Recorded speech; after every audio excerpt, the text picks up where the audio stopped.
I want you to picture two people. Person one drives a leased BMW, posts vacation photos every other month, and has a closet that looks like a small boutique. Person two drives a 10-year-old Honda, hasn't posted a vacation photo since 2022, and you've genuinely never once heard them talk about money. Now, quick gut check. Which one do you assume is financially free?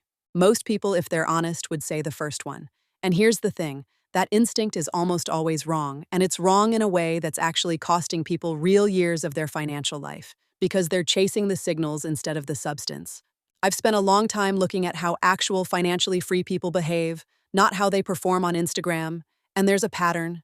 It's quiet, it's almost boring, and once you know what to look for, you'll start spotting it in people you already know. People who never seemed particularly impressive with money, who are actually years ahead of almost everyone around them.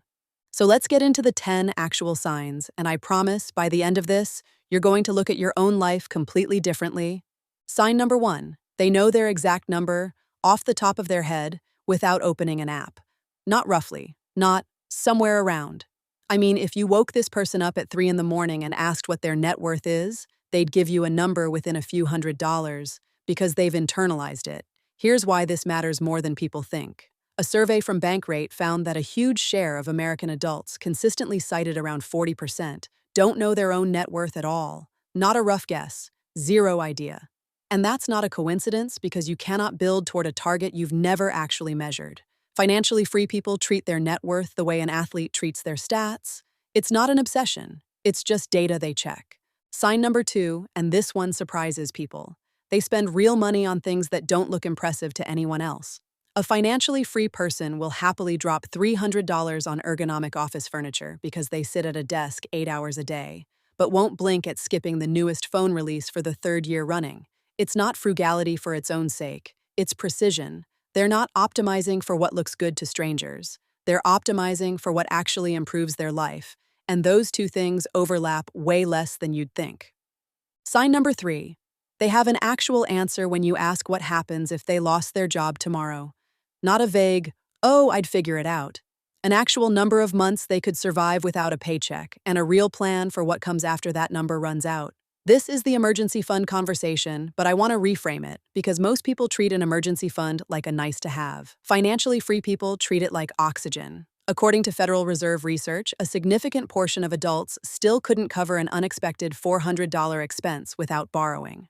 The gap between those people and the financially free isn't income. It's this one specific number they've actually calculated and actually funded. Sign number 4, they negotiate constantly, quietly, and without any drama about it. Their internet bill, their insurance rate, their salary during a job offer. Here's the metaphor that helped this click for me. Think of your monthly expenses like a garden. Most people water everything equally and never touch the pruning shears. Financially free people prune constantly, cutting $5 here, $40 there, not because they're desperate, but because they understand those small recurring cuts compound into real money over years, the same way weeds compound into a mess if you ignore them.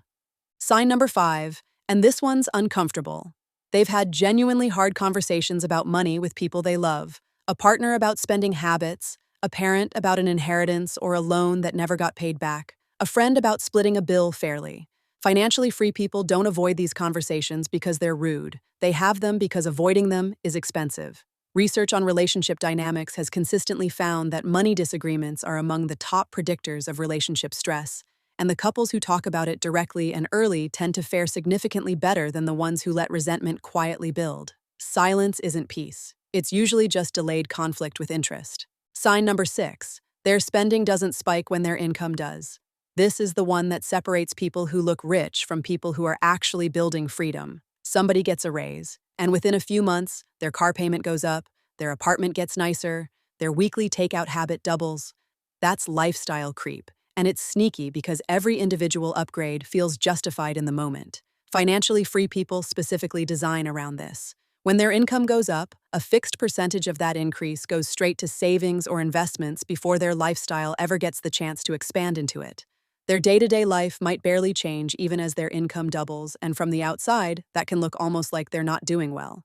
It's actually the opposite. Sign number 7. They understand the difference between an asset and a liability that looks like an asset, and this is genuinely the one most people get backwards. A car isn't an asset just because you own it outright. It loses value every single year you have it. A boat, a jet ski, most consumer purchases marketed as investments, same story. Financially free people can look at a big purchase and immediately tell you whether it's actually going to make them money over time or just cost them money over time while looking impressive in the driveway. This distinction alone explains a huge amount of the gap between people who look wealthy and people who are actually accumulating wealth. Sign number 8. They automated the boring stuff a long time ago and stopped thinking about it. Retirement contributions, savings transfers, bill payments, all running quietly in the background without requiring willpower on a random Tuesday. Here's a stat that puts this in perspective. Data on 401k participation has shown that automatic enrollment dramatically increases participation rates compared to plans where employees have to opt in manually, sometimes by more than double.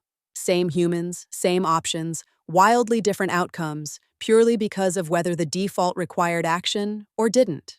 Financially free people figured this out early. They removed themselves from the equation on purpose because they know motivation is unreliable and automation isn't. Sign number 9. They ask what things cost before they want them, not after. This sounds small, but it's actually a completely different relationship with money than most people have. The typical pattern is desire first, then a scramble to justify the price afterward. Financially free people flip that order. They'll research a category, understand the actual price range, and decide in advance what they're willing to spend before their emotions get involved in a store or on a checkout page. It's the difference between being the one steering the decision and being the one reacting to a price tag that was specifically designed to catch you off guard. Sign number 10, and I think this is the most important one on the list. They don't perform their financial life for anyone. No flashing the new watch, no subtle brag about the trip, no car parked at an angle in the driveway that just happens to show off the badge. Financially free people have, in a strange way, made peace with being invisible. And here's the psychology behind why this actually matters. There's a well-documented pattern in behavioral economics around something researchers sometimes call conspicuous consumption, spending specifically designed to signal status to others rather than to improve your actual life. It feels good in the moment because it generates a small hit of social validation, but it's an expensive habit to maintain. Because status is relative and there's always someone with a slightly nicer version of whatever you just bought. Financially free people opt out of that entire game, not because they're morally superior, but because they've figured out it's a treadmill that never actually arrives anywhere. So here's the reveal I promised you at the beginning. Go back to those two people I described, leased BMW, closet full of new clothes versus 10-year-old Honda, hasn't mentioned money once. Run them against this list. The flashy one is very likely failing most of these 10 signs: the debt-funded lifestyle, the spending that spikes with every bit of extra income, the total silence around their actual number because they've never calculated it and don't want to. The quiet one is very likely passing almost all of them, without you ever knowing it, because financial freedom, by its actual definition, doesn't need an audience. This is genuinely the part that used to frustrate me the most about how this topic gets talked about, because an entire industry, marketing, social media, even parts of the finance world itself, has trained us to associate wealth with visibility. Louder car, bigger house, better vacation photos. But actual freedom, the kind where you're not one bad month away from panic, where a job loss doesn't mean crisis, tends to look almost aggressively unremarkable from the outside. That's not an accident. That's the entire mechanism. So let's talk about what you actually do with this, because I don't want you walking away just feeling like you've been comparing yourself to the wrong people your whole life, even though, honestly, you probably have been. First, calculate your actual net worth this week. Not roughly. Actually sit down, add up what you own, subtract what you owe, and write the real number somewhere you'll see it again. You cannot move toward a target you've never measured, and most people genuinely have never done this basic exercise even once. Second, pick one recurring expense this month and negotiate it. Your internet bill, your car insurance, one subscription you're paying full price for out of pure inertia. This isn't about the dollar amount of that one negotiation. It's about building the muscle, because financially free people do this constantly and casually, and it starts by doing it once on purpose. Third, if you get any kind of income bump this year, a raise, a bonus, a side project payment, decide right now what percentage goes straight to savings before it ever touches your regular spending. Even 20% of that increase, automated immediately, keeps your lifestyle from quietly expanding to swallow it. Fourth, before your next non-essential purchase, do the asset test. Ask yourself honestly whether this is going to make you money or hold value over time, or whether it's going to lose value the moment you drive it off the lot, metaphorically or literally. Neither answer is wrong, but know which one you're choosing instead of assuming. And fifth, and this one's harder than it sounds, notice the next time you're tempted to buy something specifically because of how it'll look to other people. Not because you need it, not because it'll genuinely improve your life, just because of the reaction it'll get. You don't have to stop yourself, just notice it. That awareness alone is usually enough to start breaking the pattern because most conspicuous spending happens completely on autopilot until someone points out that it's happening at all.